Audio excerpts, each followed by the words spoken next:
beda ya. Saya itu sangat mencintai, bukan sekedar mencintai, sangat mencintai guru-guru kita.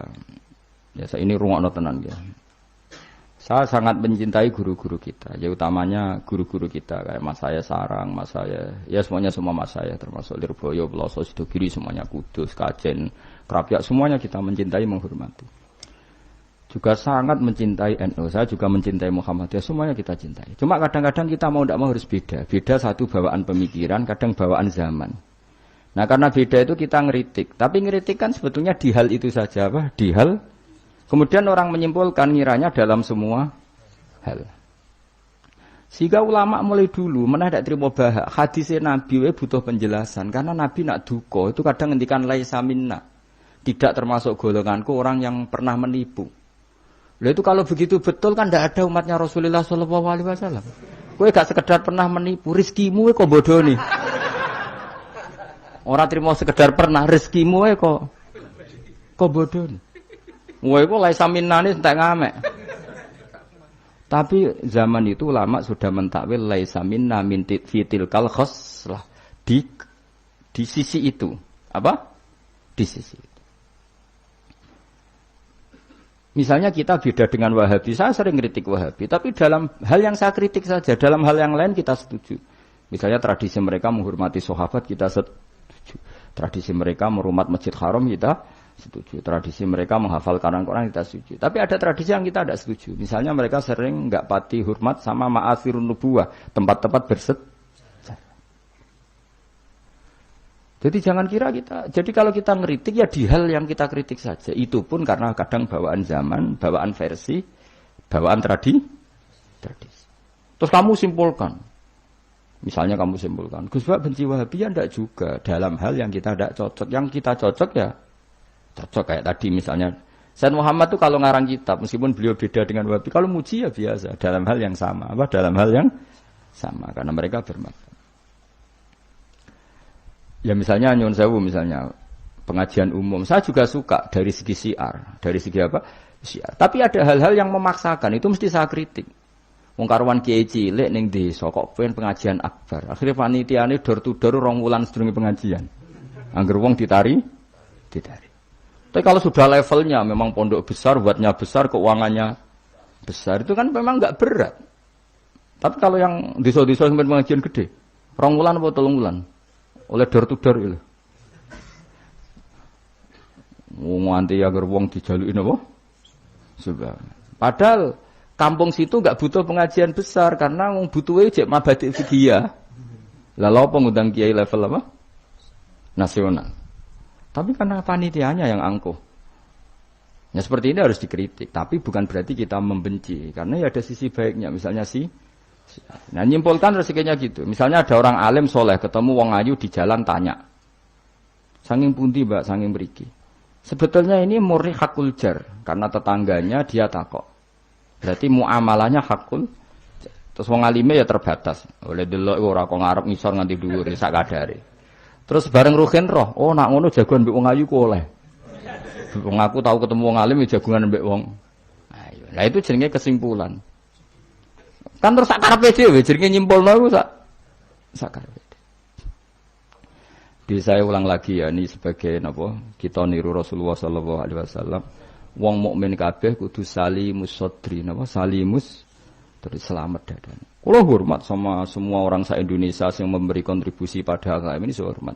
Cuma bawaan kita beda itu dalam hal itu, apa dalam hal itu. Ya misalnya gini, nyuwun sewu, misalnya saya dengan tokoh-tokoh besar itu yang saya sebut itu saya hormati semua. Dengan tokoh yang kita mungkin cara zahir beda kita hormat. Cuma mau tidak mau mang kita kadang kritik, tapi itu bukan bawaan kebencian, bawaan tadi kondisi, napa? Misalnya gini nyuwun sewu ya. Saya tetap menghormati semua siapa saja memberi kontribusi pada agama ini. Baik yang terkenal maupun tidak, yang tersembunyikan namanya maupun tidak. Saya sampai sekarang masih punya adat sowan kiai-kiai yang enggak terkenal tapi memberi kontribusi pada agama ini. Saya hormat.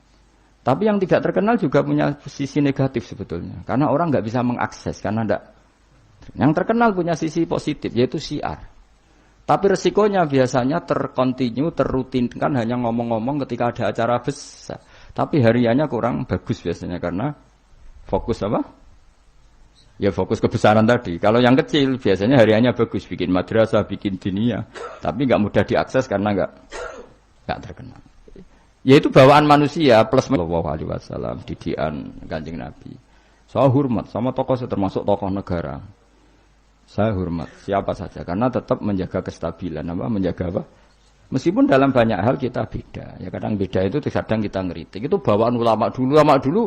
Zakaria Al-Ansori itu ya ora cocok mbek Imam Suyuti. Imam Suyuti ora cocok mbek Imam Sakhawi. Nek ketemu mbok takok mbok. Ya ulama dulu biasa satu kurun itu saling enggak bertanya karena fokus ke dunia masing-masing. Misalnya tradisi kita kalau ngaji Quran itu ya yang ditanyakan sanadnya dulu. Tradisi mereka tajwidnya dulu misalnya. Atau tradisi mereka itu makna dulu. Kita tidak tahu. Misalnya tradisi di India. Tradisi di India itu anak kecil itu kalau ngaji bersamaan dengan maknanya. Meskipun kecil. Di dalam sisi itu bagus India. Tapi Indonesia enggak. Indonesia lebih suka makhrajnya dulu. Yang tentang fikihnya ada paket lain. Ada paket. Terus kalau tradisi keluarga saya, meskipun keluarga Quran, itu anak kecil ya enggak disuruh ngapalkan Quran. Bapak saya enggak pernah nyuruh saya ngapalkan Quran, tapi setelah bisa baca kitab, ya baru disuruh ngapalkan. Ada yang enggak, yang ngapalkan dulu biar apa? Otaknya masih jernih katanya. Ya macam-macam, semuanya baik. Dan kita saling ngeritik. Ngeritik karena tadi, nak cacilik langsung ngapal, lo kadang najis gak roh, sopan santun. Yang fatalnya lagi kadang akidah Ahlussunnah wal Jamaah gak ngerti. Jadi ada lucu kan akhirnya hafal Quran tapi akidahnya tidak Ahlussunnah karena gak pernah dikenalkan Ahlussunnah. Tapi sisi baiknya karena masih kecil gampang apa? Hafal, kemudian orang tuanya niat benain akidah Ahlussunnah. Ada yang sebaliknya dibelajarkan Ahlussunnah dulu baru ngapalkan. Mungkin sisi negatifnya mungkin loh. Nek isu teke tuwek-tuwek ngene iki kan. Kowe gelem mesti ngapal Quran setor wae aku. Narawat ini diakhiri wal asri. Amma yatasa alun anin nahbail azim wa apana. Innalil muttaqin. Lalu sering nampa setoran wong tuwek-tuwek iku lucu-lucu. Wong tuwek-tuwek sing ben mati husnul khotimah iku kadang Gus kula wis tuwek tapi kepen setor Quran mbek jenengan. Tahu tak turuti. Rata-rata rong juz wis nyerah. Dereng enten sing langkai 2 juz. Kadang nyerahi wis setruk, kadang yang mati macam-macam lah. Apa iku teke wong tuwek iku beda. Padahal maca. Tapi saking gelam jare piye. Dadine lafate ku aneh. Mau menak maca fam bajasat fanjur. Oh. Bulan. Wasama idatil khubuk diwaca khibuk mbah. Sebab lereni mbah teman pusing kula Mas.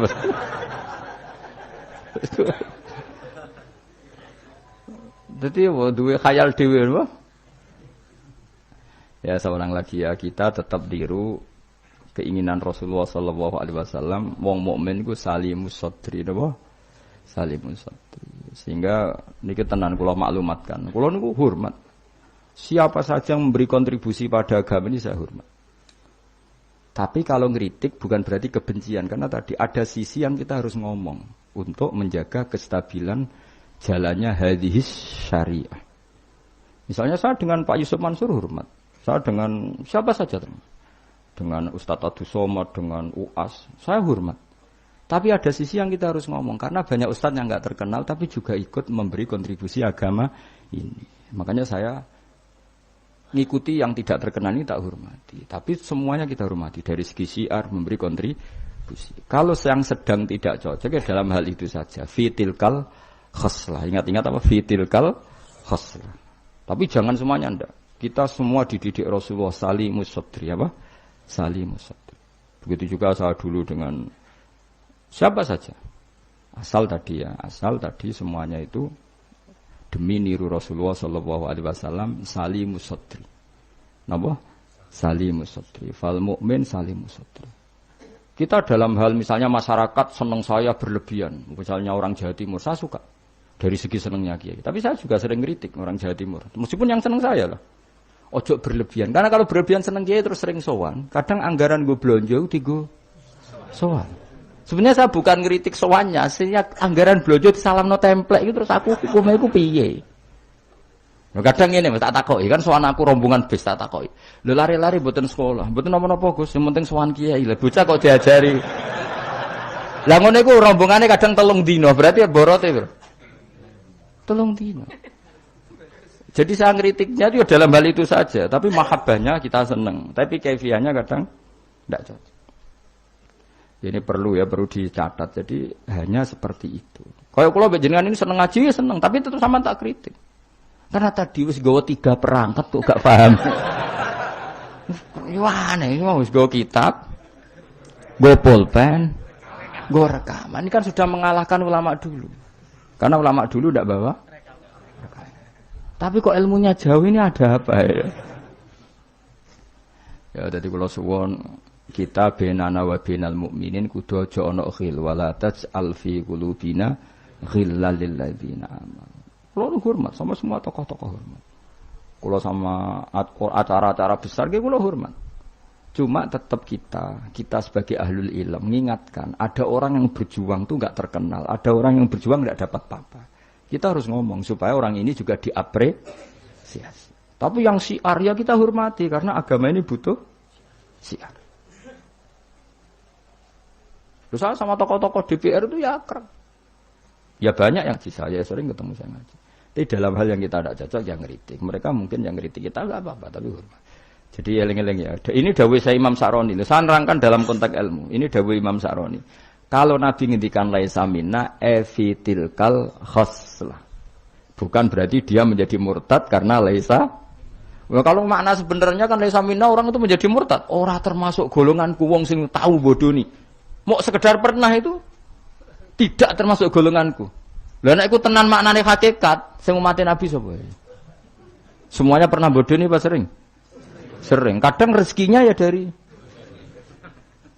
ya nyun sewu, kalau kebanyakan maklar, itu rezekinya dari apanya? Gak bodoh nih kira-kira payu. Misalnya kayak jujur, maklaran tanah yang Kulon Progo, sampai tinggu bendara kok. Apa melak? Melak apa? Abu Baten itu? Kulon Progo. Pak, tanahnya tak tuku, lah didamel nopon. Weh, kalau damel pertanian untuk pergi prospek. Padahal niatnya itu, iki apa jadi apa? Bendara. Dituku rego murah.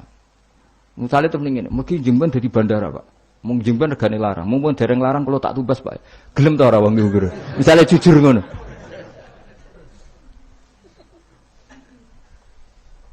Misale ana wong sponsor umroh. Ayo umroh ning Rasulullah. Ben aku sugih, mergo nek ana umroh aku sugih. Gak payu umroh. Tapi nek muni ngene, wong kudu kangen Nabi, kangen Ka'bah. Wong kok ora kangen Nabi Ka'bah. Carane kangen yo umroh. Mandidi, sing jujur mbek sing rapati jujur. Enggak jawab bae kira-kira wae. Mandidi.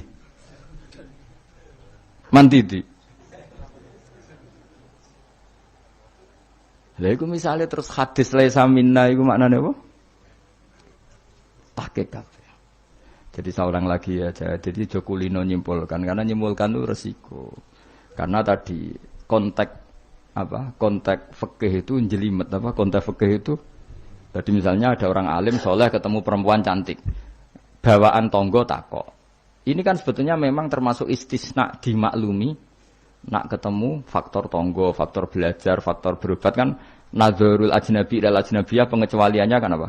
Muamalat, berobat, syahadah, ya ada beberapa lah. Tapi terus nyimpul loh, oh ternyata jagoan wong ayu iku oleh. Dan justru wong alim nyaman. Nak jagungan mbek wong ayu di depan umum. Nak wong ra ngalim kan malah seneng nak dhewean malah keliru dul. Kowe nak duwe tangga ayu, ajene malah lumayan jagungan di depan umum dul. Mergo Nabi malah pantangane layak luwan narojulun bimroaten ora. Ojo ning nang dalan Pak konangan wong ayu malah sing apik sing di depan umum. Mergo ora ngarah macem. Ayo ke jagungan mbek wong ayu ning perapatan di depan umum ambek dhewean berduaan ambek ndi? Gak usah takut apik elek di. Musa-musa wong salah paham iki repot. Elek sing dhewean, malah apik sing umum. Mergo Nabi pantangane layak luwan narojulun bimroate. Dong ya. Apa di? Elek di. Ya kan ya sok nak ketemu dajjal bodoh dia apa? Rotine apa? Rotine entekno terus ombene entekno terus nak kon kafir. Brah udah. Terus nak muni. Lha iki rotiku kadung mbok pangan, rotine pangeran. Bocah ora tau ngaji tauhid.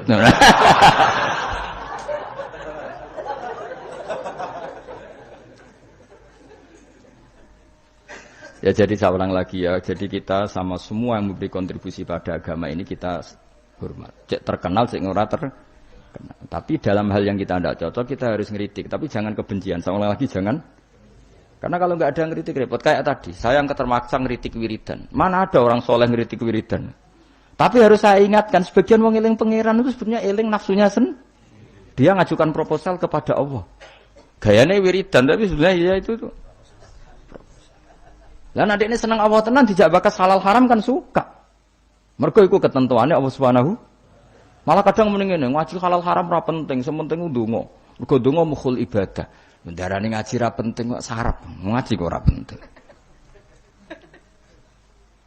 Jadi karena sama-sama berlebihan ini kita sebagai orang alim harus ngomong.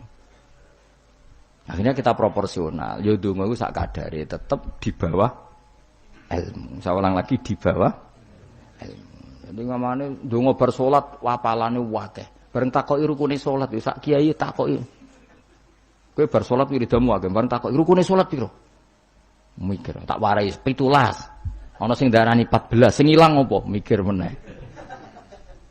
Padahal bar salat wiridane ya dadi sing ngitung piro hen 13 iku menjadikan tumakninah 4 sebagai paket seto. Dadi rukuk maat tumaknina, sujud tumaknina. Lah yang satu ngitung tumaknina itu menjadi rukun sendiri, maka ditambah 4 menjadi 17. Ada ulama yang mengatakan 18 karena mewajibkan niatul khurud minas sholat. Jadi sebelum assalamualaikum niat keluar dari sholat. Karena takutnya kalau nggak niat keluar dari sholat dia sampai kenalan mbek pinggire. Assalamualaikum jenengan namine sinten kan repot. Ya ada lah mereka. Lho iso wae saking ya kuwatire gawe grup. Jadi saking sering ini kenalan muni assalamualaikum niate iku kenalan. Jadi ada ulama mengatakan karena ketika takbir itu niatnya masuk salat, maka ketika salam juga niatnya keluar dari salat. Karena biar fair, karena ketika takbir niat masuk salat. Karena kenapa? Yang bisa membedakan kalimat-kalimat thayyibah dengan yang lain adalah niat. Coba kita kaget sama orang. Allahu Akbar. Wah. Merapi saiki metu apa gimbale. Kita kaget apa-apa ya bilang Allahu Akbar. Supaya membedakan kalimat Allahu Akbar untuk takjub, untuk kagum dengan salat, maka Allahu Akbar diniati. Begitu juga salam ini menjadi kalimat adat untuk kenalan gawe grup. Paham ya? Nak ora niat khawatir niat kenalan, maka harus niat. Paham ya? Alhamdulillahimil al-mizan wa muntal ilmu.